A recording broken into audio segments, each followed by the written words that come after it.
Olá, meus queridos! Muito obrigada por mais uma vez vocês estarem aqui. Gostaria de pedir para vocês se inscreverem no nosso canal e deixarem aí o like de vocês, tá? Hoje o assunto que é muito importante é por que é tão importante a avaliação neuropsicológica no diagnóstico das demências. Então vamos lá. O que é a neuropsicologia, né? É o estudo do processamento da informação, como essa informação é processada a fim de chegar num comportamento específico. Uma coisa ampla, né? Mas é. E aí, então, é todo esse processamento cerebral que é feito, né?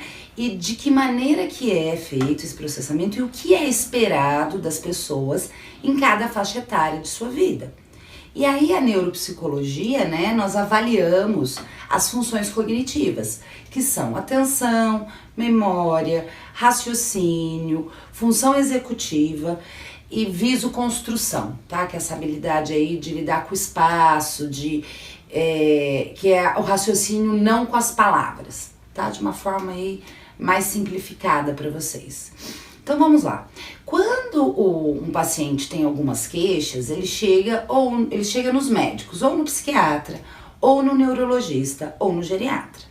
E o neuropsicólogo, ele tem instrumentos mais precisos para poder dizer se o desempenho dessa pessoa está dentro da normalidade ou não, principalmente nas fases iniciais aí de algumas doenças, tá? Então deu para entender um pouquinho esse papel.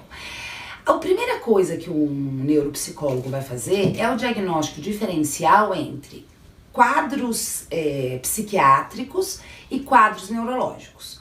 Dentro dos quadros psiquiátricos, né, geralmente aparece aí a depressão. Esse paciente já chega com uma dificuldade com o embotamento, que é próprio tanto das demências quanto de quadros depressivos.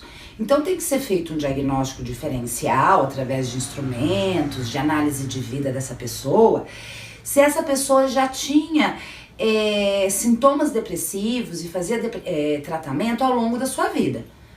Porque aí é mais próximo mesmo de quadros psiquiátricos. Embora essa pessoa, muitas vezes, a gente fala que ela já tinha uma disfunção executiva, né? Era um frontal que não funcionava muito bem. Então, com o envelhecimento, apenas existe uma acentuação desses sintomas de controle emocional. Porque o lobo frontal, ele é responsável aí pela modulação do humor. E isso é mais característico da psiquiatria, tá? E é os quadros que nós chamamos de pseudodemências, porque são intratáveis. E é uma pessoa aí que largou mão da sua vida, tá desinteressada, e é muito reativa a todos os tratamentos. Mas é necessário, lógico, a utilização aí de instrumentos psicológicos, escalas e testes para a gente chegar nisso.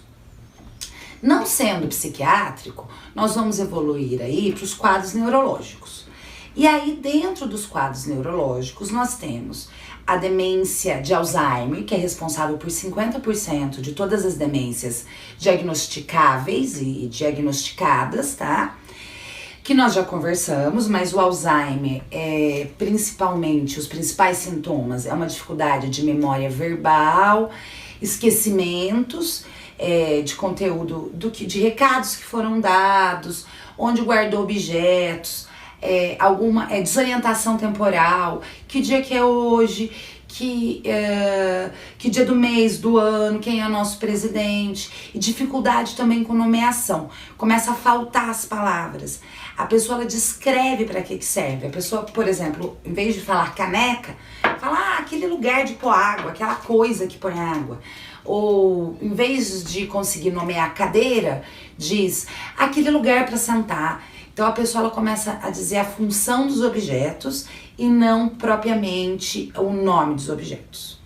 Depois disso, né, tirando Alzheimer, nós temos 3 grandes demências, que é a demência frontotemporal, que também se divide em 3 categorias, que é uma variante que atinge mais o comportamento, essa pessoa fica desinibida, fica mais irritada e vai perdendo mesmo esse controle emocional e essa modulação do humor.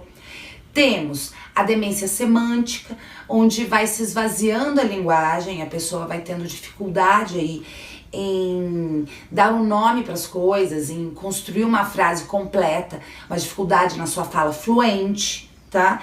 E nós temos também a afasia progressiva primária, que é uma dificuldade às vezes motora em articular as palavras, tá? Então, lógico que necessitamos de vários exames e testes para fazer esse diagnóstico diferencial dentro das demências frontais.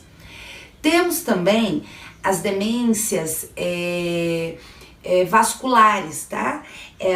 O que significa? São microinfartos que acontecem no cérebro, é como se tivessem ruas que foram interrompidas. E a pessoa vai perdendo as suas funções cognitivas.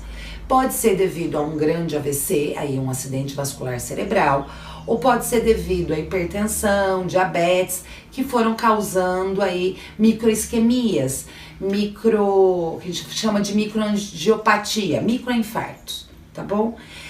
E também temos a demência de Lewy, que ela se inicia aí, tem uma característica aí motora depois de um ano, tá? Então, quando a gente muitas vezes confunde isso com Parkinson, né?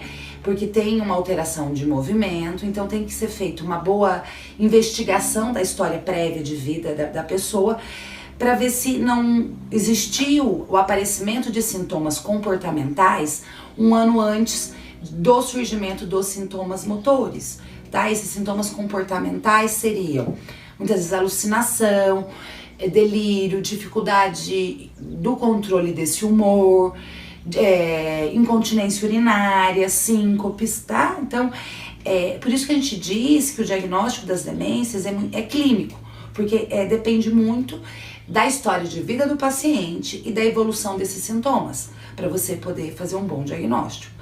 Temos também o Alzheimer associado com a demência vascular, que nós chamamos de demência mista, e o Alzheimer quando ele entra aí na doença de Parkinson, tá? E aí a gente diz que tem tanto Parkinson quanto demência de Alzheimer, que nós dizemos DA, tá bom? Seria isso por hoje, espero aí ter colaborado no esclarecimento aí do Alzheimer e outras demências, tá? E peço para vocês se inscreverem no nosso canal e deixarem aí o like de vocês. Muito obrigada!